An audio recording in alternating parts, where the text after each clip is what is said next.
What's up, YouTube? Welcome back for another NFL offseason breakdown. Today we got the NFC West, arguably the best division in the league.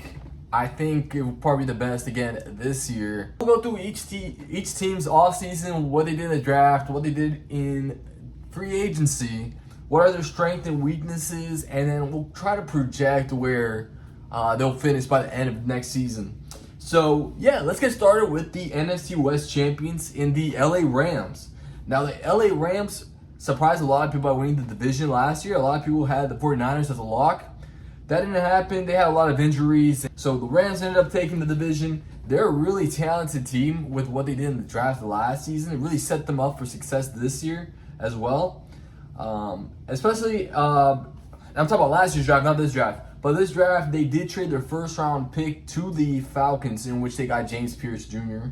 In the second round, their first pick in the draft, they decided to take tight end Terrence Ferguson from Oregon. And then in the third round, they took a linebacker in Josiah Stewart out of Michigan. And those were pretty much it for the big notable names in their draft class anyways. Other than that, it's more depth pieces. They really kind of focused on defense a little bit. And for free agency, they signed Devontae Adams. That's a huge pickup, especially after they lost Cooper Kupp. And we'll get to Cooper Kupp when we get to the Seahawks. They also signed Poona Ford. They're fortifying that D-line. And they also signed Coleman Shelton, center. He's going to be competing with Limmer, their other center. He's going to be taking that spot. But as of right now, looking at the depth chart, looks like he's going to be the starting center. So we'll see what happens. And that pretty much sums up the offseason for the Rams. Taking a look at their depth chart, this team is set up to kind of repeat what they did as long as they stay healthy. Their strength are definitely their passing offense, led by Matthew Stafford, and they still have Puka Nacua, who has been getting hurt the last few years, but we'll see if he's able to stay healthy this year.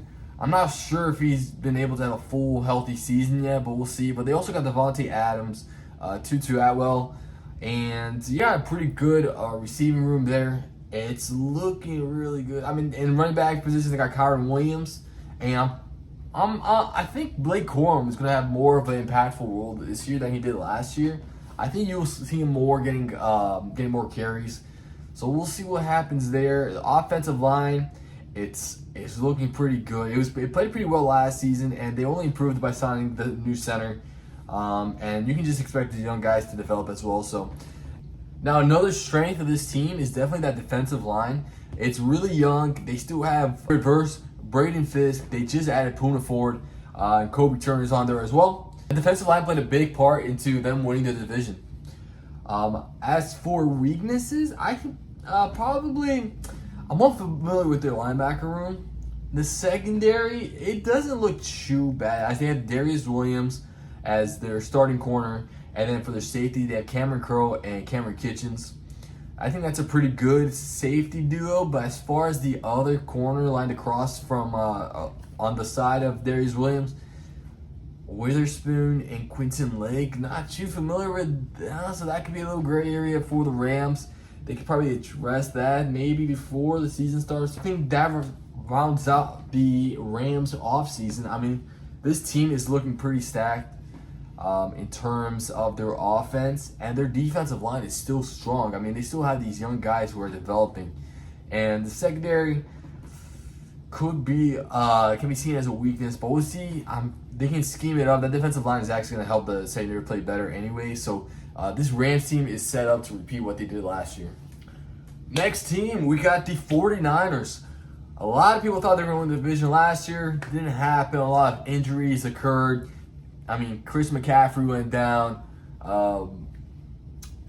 Brandon Ayuk went down. I want to say Trent Williams probably went down. I don't remember correctly. But starting off with this team's draft class, in the first round, they decided to take Mikael Williams, an edge rusher out of Georgia. That's a really good pick, as they needed another edge rusher to line next to Nick Bosa.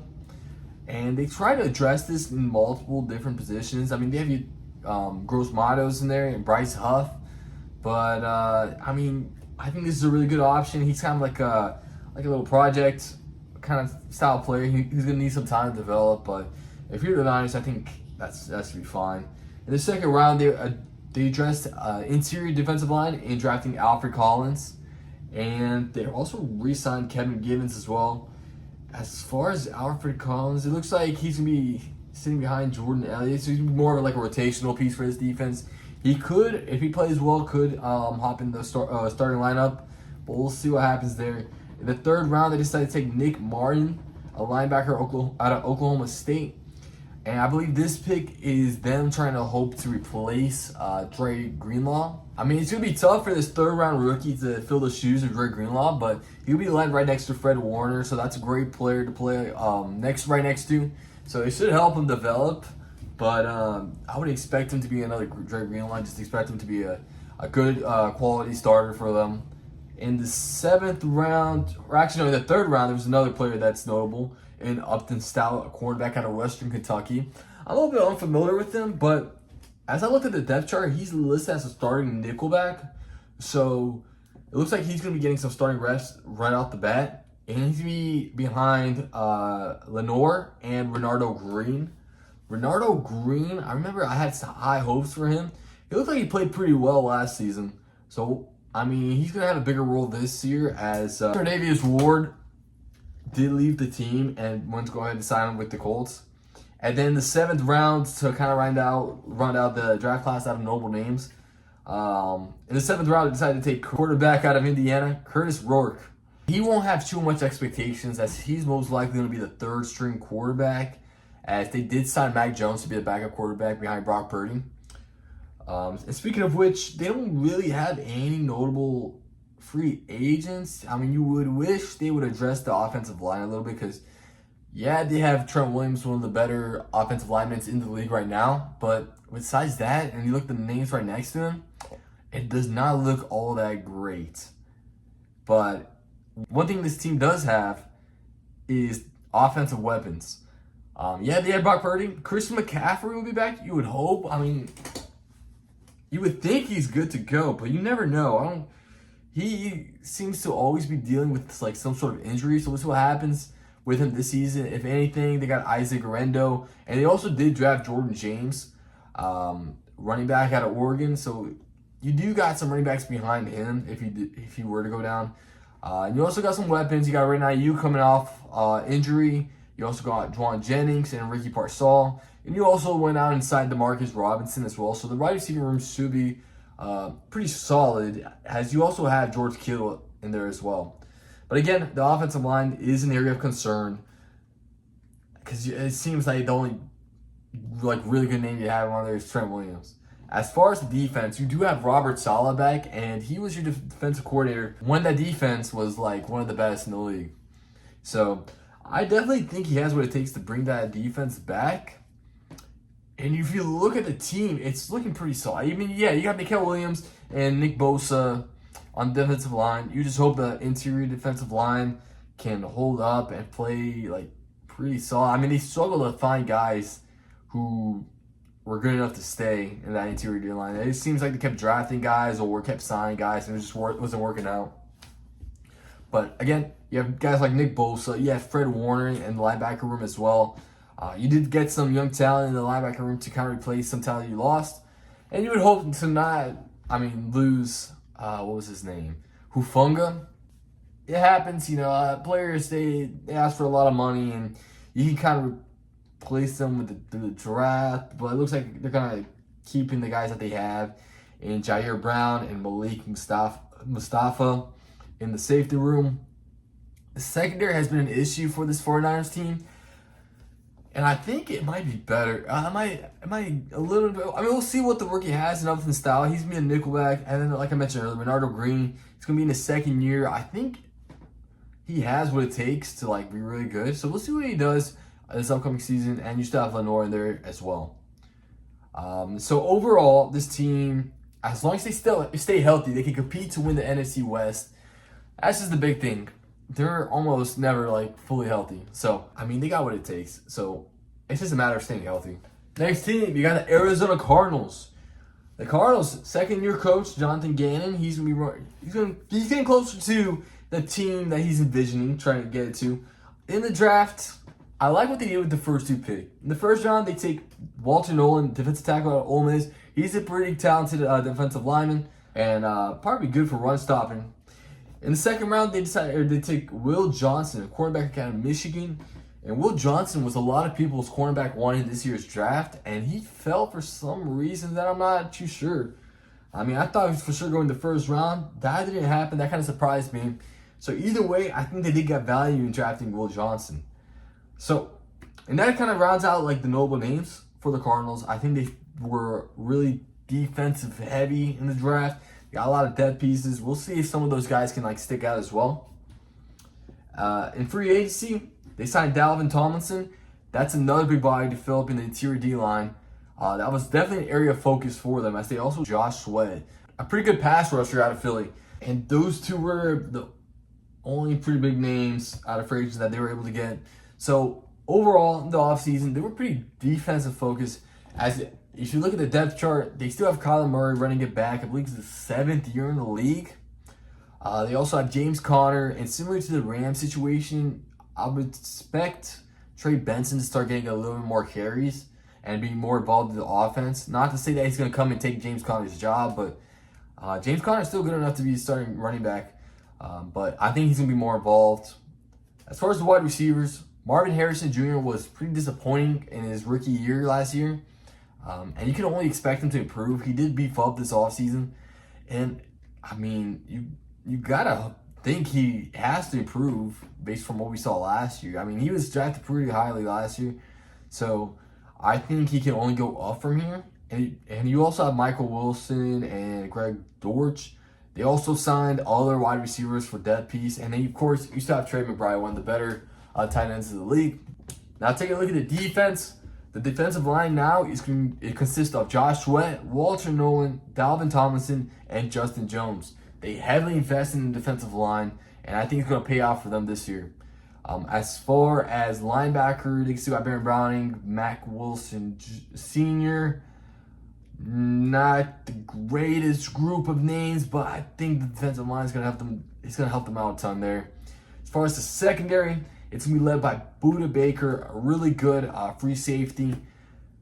Now the cornerback room may be a little concerning. I mean, Will Johnson looks like he's going to be the cornerback one according to the depth chart, and you got other names like Starling Thomas, the fifth, Garrett Williams.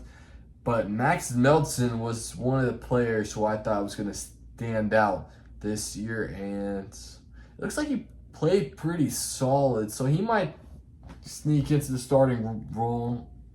Might be lining up against Will Johnson.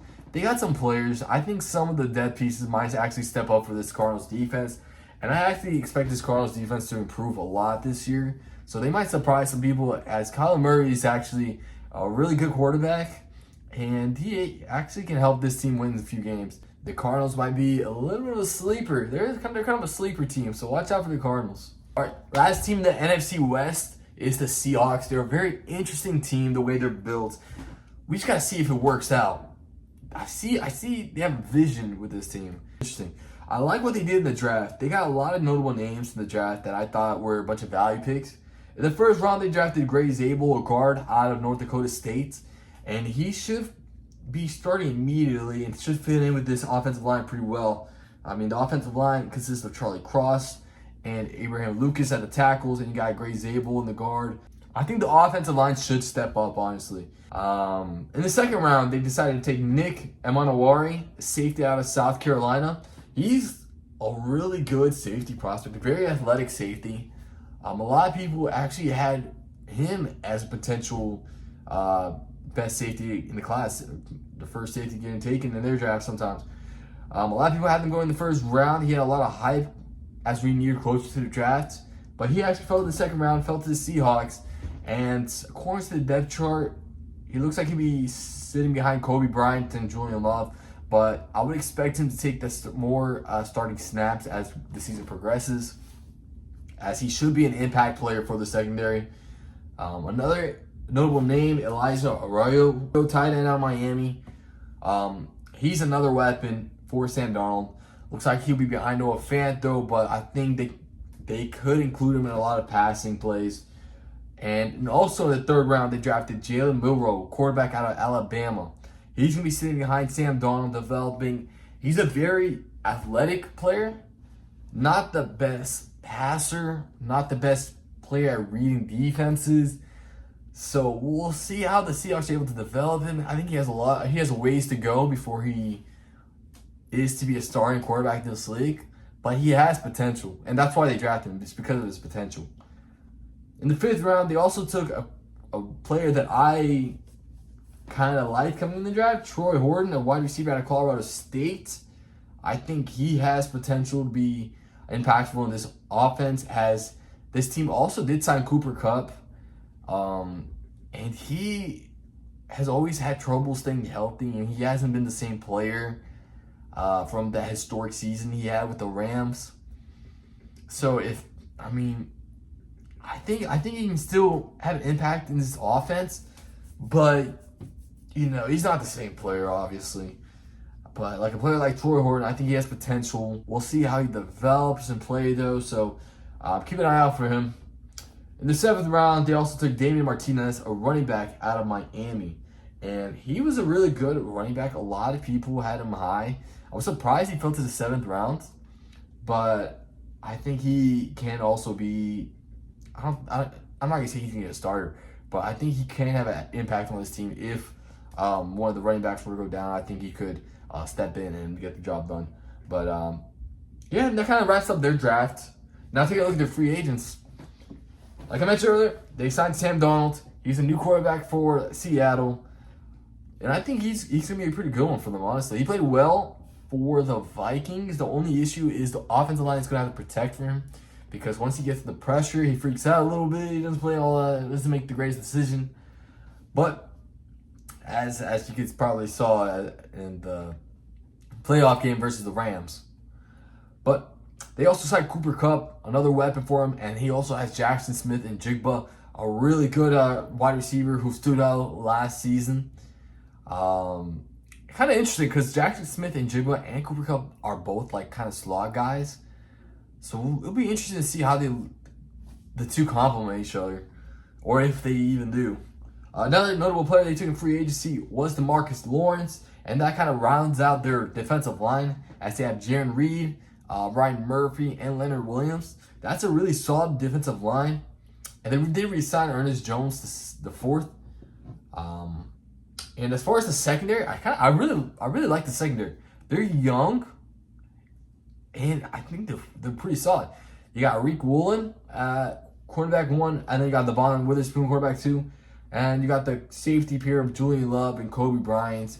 But I expect Nick Amanawari to step in there pretty soon. But, yeah, I mean, it's an interesting team. I think Seattle might surprise some people. They can go on runs and probably surprise people in some games. I like what they did. I think they had talent around Sam Darnold. They did lose Tyler Lockett and DK, but you still have Jackson Smith, and you did add Cooper Kupp. And the defense might be a lot better than some people expect. So watch out for the Seahawks. Now, kind of projecting where this division will finish at the end of next season. I wouldn't be surprised if every team in this division wins at least 7 games. But winning the division, dude, that's kind of tough. I'm going to go with the Rams. I like what they did with their team. I like how young their defense is. And they can only get better. And I also like Matthew Stafford. The passing offense, Sean McVay coaching the team, they're all like positives. So I'm going to go with the Rams winning this division just because I like their offensive line a little bit more than the 49ers, honestly. I think that's a huge piece to be mentioned here. And then second, I'm going to go with the 49ers. The only downside for the 49ers might be the secondary and the offensive line. And if they're able to stay healthy and whatever happens with Christian McCaffrey throughout the season. Third, it's tough. It's definitely between the Seattle and Cardinals. I kind of want to I want to go Seahawks. I'm going to go Seahawks. I'm a Seahawks third. I think they're going to surprise some people. I think they're going to be competitive in this division. And then fourth, I'm going to go with the Cardinals. Not to say they're going to be bad. I think they're also going to be competitive. I think that's how good this division is. I just don't see how, shoot. I want to put the Cardinals above the Seahawks, but I do like the Seahawks a ton too. I'm going with Seahawks and Cardinals. It's not my official prediction yet, but as we get closer to the season, I'll come out with my official predictions for each division, and I'll make a decision then. So as for now, make sure to like the video, subscribe to the channel if you enjoyed the video. Stay tuned for some more content. We should be rolling out with some college football conference previews pretty soon. So stay tuned for those, and we'll catch you guys next time. Peace.